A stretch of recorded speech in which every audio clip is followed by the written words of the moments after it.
നമസ്കാരം. പ്രിയ കോവിലകത്തിലേക്ക് എല്ലാവർക്കും ഒരിക്കൽ കൂടി സ്വാഗതം. ഞാൻ പ്രിയ കൃഷ്ണ. തിരുവനന്തപുരത്തിൻ്റെ ഹൃദയഭാഗത്ത് പത്മനാഭസ്വാമി ക്ഷേത്രത്തിൻ്റെ കിഴക്കേ കവാടത്തിനരികിൽ ഒരു പുണ്യ തീർത്ഥക്കുളമുണ്ട്. ആയിരക്കണക്കിന് ഭക്തരുടെ പ്രാർത്ഥനയും ഭക്തിയും വിശ്വാസവും ഒക്കെ കുടികൊള്ളുന്ന, തിരികെ ഭക്തർക്ക് പുണ്യവും സാന്ത്വനവും ഒക്കെ പ്രദാനം ചെയ്യുന്ന തീർത്ഥക്കുളം. അതാണ് പത്മതീർത്ഥക്കുളം. പത്മതീർത്ഥക്കുളവുമായിട്ട് ബന്ധപ്പെട്ട് ഒരുപാട് ഐതിഹ്യങ്ങളുണ്ട്. അത്തരം ഐതിഹ്യങ്ങളിലൂടെയൊക്കെ നമുക്ക് കടന്നു ചെല്ലാം. ഭഗവാൻ മഹാവിഷ്ണുവിൻ്റെ ശംഖിൽ നിന്നും വജ്രായുധത്തിൽ നിന്നും ഒഴുകി വന്ന ജലമാണ് പത്മതീർത്ഥക്കുളത്തിലുള്ളതെന്നാണ് വിശ്വസിക്കുന്നത്. ലക്ഷ്മി ദേവി പത്മതീർത്ഥക്കുളത്തിനരികിൽ തപസ് ചെയ്തിരുന്നു എന്നും പറയപ്പെടുന്നു. മാത്രമല്ല, ധാരാളം മുനിമാർ പത്മതീർത്ഥക്കുളത്തിനരികിൽ തപസ് ചെയ്യുകയും തീർത്ഥത്തിൽ സ്നാനം നടത്തുകയും പുണ്യം കൈവരിക്കുകയൊക്കെ ചെയ്തിട്ടുണ്ടെന്നാണ് ഐതിഹ്യം. വില്വമംഗല സ്വാമിയാരുടെ കഥയും ഇതുമായിട്ട് ബന്ധപ്പെട്ടുണ്ട്. ഭഗവാന്റെ വലിയൊരു ഭക്തനായിരുന്നു വില്വമംഗലം സ്വാമിയാർ.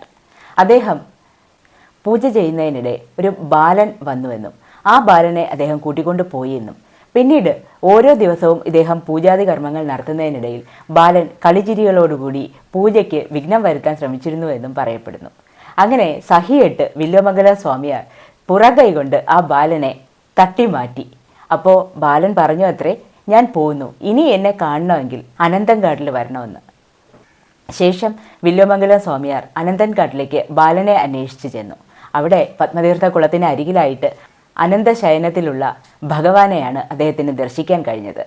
അതുപോലെ ദിവാകര സ്വാമിയായിട്ട് ബന്ധപ്പെട്ട വേറൊരു കഥയുണ്ട്. ദിവാകര സ്വാമിയും ഭഗവാന്റെ വലിയൊരു ഭക്തനായിരുന്നു. അദ്ദേഹവും സ്ഥിരം ഭഗവാനെ പൂജിക്കുമായിരുന്നു.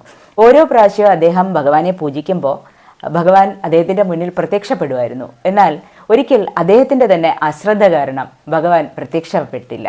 പിന്നീട് ഭഗവാനെ കണ്ടെത്താനും അദ്ദേഹത്തിന് സാധിച്ചില്ല. അദ്ദേഹം ഭഗവാനെ അന്വേഷിച്ച് പത്മതീർത്ഥക്കുളത്തിനരികിലെത്തിയപ്പോൾ അവിടെ ഒരു ബാലനെ കാണാനിടയായി. പിന്നീട് അവിടെ തന്നെ ബാലൻ അപ്രത്യക്ഷമാവുകയും ചെയ്തു എന്നാണ് വിശ്വസിക്കപ്പെടുന്നത്. പത്മതീർത്ഥക്കുളത്തിന് അടിയിൽ ഒരു അറയുണ്ട്. അതിനുള്ളിൽ ഇന്ത്യയിലെ പുണ്യ നദികളായ ഗംഗ, യമുന, സരസ്വതി എന്നിവിടങ്ങളിലെ പുണ്യജലവും സാളഗ്രാമവും ഒപ്പം ചെമ്പ് ബോക്സിനുള്ളിൽ സ്വർണ്ണത്തിൽ തീർത്ത മത്സ്യങ്ങളും ആമകളും ഒക്കെ ഉണ്ട്. ഇത് ഒരു രഹസ്യ അറയൊന്നുമല്ല കേട്ടോ. ഈ കുളം ശുദ്ധീകരിക്കുന്നതിൻ്റെ ഭാഗമായി ശുദ്ധീകരണ നിക്ഷേപമായിട്ട് ആചാരപ്രകാരം കുളത്തിനുള്ളിൽ നിക്ഷേപിച്ചിട്ടുള്ളതാണ് ഈ ഒരു അറ. ഇതിൽ നിന്ന് നമുക്ക് മനസ്സിലാക്കാൻ കഴിയുന്നത് ഇന്ത്യയിലെ പുണ്യ നദികളിലെ പുണ്യജലവും പത്മതീർത്ഥക്കുളത്തിനുള്ളിലുണ്ടല്ലോ. പത്മതീർത്ഥക്കുളത്തിൻ്റെ പുണ്യം ഇതിൽ നിന്ന് തന്നെ നമുക്ക് വ്യക്തമാക്കാൻ കഴിയും. 14-ാം നൂറ്റാണ്ടിലെ മണിപ്രവാള കൃതികളിൽ പത്മതീർത്ഥക്കുളത്തെക്കുറിച്ച് പരാമർശിച്ചിട്ടുണ്ട്. അതിൽ അനന്തതീർത്ഥം എന്നാണ് ഇതിനെ വിശേഷിപ്പിച്ചിട്ടുള്ളത്. ഈ കുളത്തിന് നടുവിലായി ഒരു സ്വർണ്ണ താമര ഉണ്ടായിരുന്നുവെന്നും ജലനിരപ്പ് ഉയരുന്ന അനുസരിച്ച് ഈ താമരയും ഉയരാറുണ്ട് എന്നുമാണ് പരാമർശിച്ചിട്ടുള്ളത്. താമര ഈ കുളത്തിലുള്ളത് കൊണ്ടാണ് പത്മതീർത്ഥക്കുളം എന്ന പേര് തന്നെ വന്നത്. മധ്യകാലഘട്ടത്തിൽ പത്മതീർത്ഥക്കുളത്തെ ദർപ്പക്കുളം എന്നാണ് വിശേഷിപ്പിച്ചിരുന്നത്. ഇത് 8-ാം നൂറ്റാണ്ടിൽ നിർമ്മിക്കപ്പെട്ടതാണ് എന്നാണ് കരുതപ്പെടുന്നത്. പണ്ട് ഇതൊരു തടാകമായിരുന്നു. 18-ാം നൂറ്റാണ്ടിൽ തിരുവിതാംകൂറിലെ മഹാരാജാവായിരുന്ന അനിഴം തിരുനാൾ മാർത്താണ്ഡവർമ്മ മഹാരാജാവിൻ്റെ കാലഘട്ടത്തിലാണ് ഈ കുളത്തെ ഇന്ന് ഈ കാണുന്ന രീതിയിൽ പടവുകളോടുകൂടി പണിത് മനോഹരമാക്കിയത്. 1813 പത്മതീർത്ഥക്കുളത്തിൻ്റെ പടവുകളിൽ എണ്ണ വിളക്കുകളൊക്കെ പണിതിരുന്നു. ഇത് ചില ഉത്സവ ദിവസങ്ങളിൽ, പ്രത്യേകിച്ച് മുറജപം, ലക്ഷദീപം തുടങ്ങിയ ദിവസങ്ങളിലെല്ലാം തെളിയുമ്പോൾ എന്ത് മനോഹരമാണെന്നറിയോ പത്മതീർത്ഥക്കുളത്തിൻ്റെ പരിസരം കാണുന്നത് തന്നെ. സാധാരണയായി ഒരു പൊതുകുളമായിട്ട് പത്മതീർത്ഥക്കുളത്തെ ഉപയോഗിക്കാറില്ല. അതിൻ്റെ പവിത്രത നിലനിർത്തുന്നതിന് വേണ്ടി തന്നെയാണ് അങ്ങനെ ഉപയോഗിക്കാതിരിക്കുന്നത്. എന്നാൽ മുറജപം, ലക്ഷദീപം തുടങ്ങിയ വിശേഷ ദിവസങ്ങളിൽ ഭക്തർക്ക് സ്നാനം ചെയ്യാനുള്ള ഒരു അവസരം ക്ഷേത്രസമിതി നൽകാറുണ്ട്. എന്നാൽ അതിനും കർശന നിയന്ത്രണങ്ങളോടുകൂടി മാത്രമേ നൽകാറുള്ളൂ. ഇനി ഈ പത്മതീർത്ഥക്കുളത്തിൻ്റെ കൺസ്ട്രക്ഷനെ കുറിച്ച് നമുക്ക് നോക്കാം. പത്മതീർത്ഥക്കുളത്തിൻ്റെ നടുവിലായിട്ട് ഒരു കിണർ പണിതിട്ടുണ്ട്.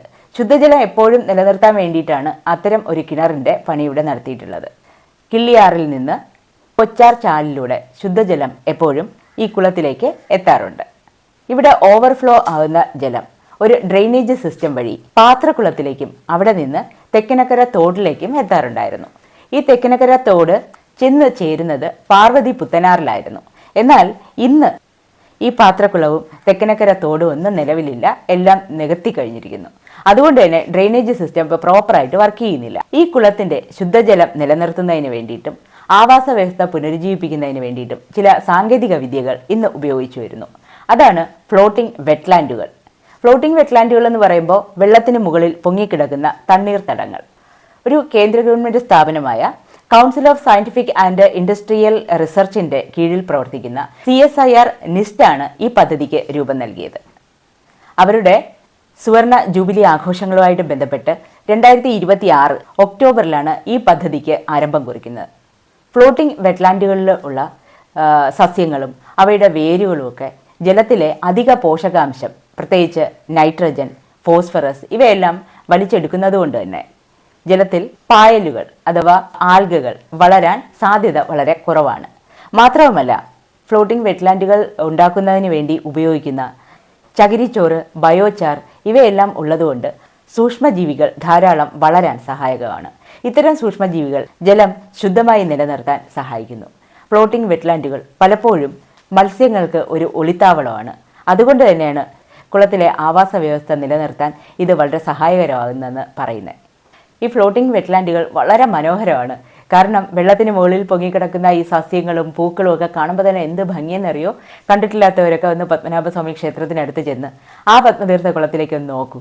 എന്ത് മനോഹരമായ, കണ്ണിന് കുളിർമയേകുന്ന കാഴ്ചയാണ്. ഇപ്പോൾ ഭഗവാന്റെ പാദസ്പർശമേറ്റ ഈ പുണ്യതീർത്ഥം ഇന്ന് ചരിത്രത്തിൻ്റെ ഒരു ഭാഗമാണ്. ഇവിടെ പ്രകൃതി സൗഹൃദ പദ്ധതികൾ നടപ്പിലാക്കിക്കൊണ്ട് നമ്മുടെ ഭാവി തലമുറയ്ക്കായി ഈ ചരിത്ര സ്മാരകം നമുക്ക് എന്നും മനോഹരമായി തന്നെ സൂക്ഷിക്കാം. ഈ ചരിത്ര സ്മാരകം മനോഹരമായി സൂക്ഷിക്കേണ്ട ഉത്തരവാദിത്തം നമുക്ക് ഓരോരുത്തർക്കും ആണെന്ന് മറക്കണ്ട. പുതിയ ഒരു ഇൻഫർമേറ്റീവ് വീഡിയോ ആയിട്ട് നമുക്ക് വീണ്ടും കാണാം. അതുവരെ നന്ദി.